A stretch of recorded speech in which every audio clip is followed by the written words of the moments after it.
希亞華小芳，我想去做植牙，但預算有限。咁啱見到間好評嘅植牙診所，你哋覺得我應唔應該去試下？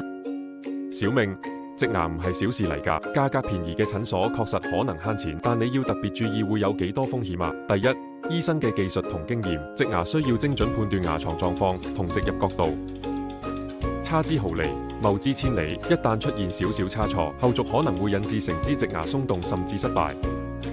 係啊，我喺診所返工都見過唔少案例，便宜嘅地方有時候會用比較低成本嘅材料，例如植體或假牙嘅品質冇咁好。當佢哋感覺到痛或植牙鬆動時，其實已經好遲，醫生有好多後續要處理，最後潛在費用比你想象中仲高啊！聽起嚟有啲可怕。咁除咗技術同材料，仲有啲咩要注意啊？有啲流水式作業診所為咗追求效率，可能唔會固定由同一位醫生負責成個流程，而係由唔同醫生或團隊分階段處理，因此缺乏對每位患者口腔狀況嘅深入分析或客製化治療方案。如果你嘅情況比較特殊，例如牙床骨質不足或牙周病問題，可能得唔到充分嘅個別關注，咁樣可能導致溝通斷層，醫生對你嘅整體情況掌握不夠全面，影響治療品質。所以醫生嘅經驗同連貫性都好重要。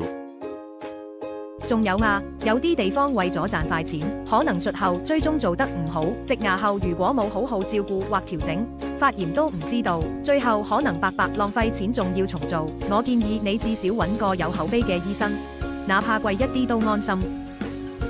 聽你哋咁講，我都係唔好淨係睇價格，技術、材料仲有後續服務都好重要。睇嚟我要做多啲功課，揾間可靠嘅診所先得。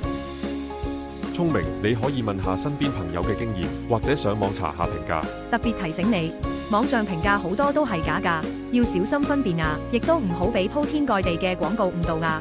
一定要揾個經驗豐富嘅醫生先得。植牙係一次投資，做好功課絕對值得，又要平又要用得耐，根本冇可能。如果植牙真係不幸失敗，後續可能仲要付出相關嘅手術費或附加治療，例如補骨手術，到時候仲得不償失。正所謂光棍老教仔，便宜莫貪。係啊，而且唔好唔記得問清楚醫生你嘅費用包含咗邊啲項目，免得後面有隱藏使費。祝你順利啊！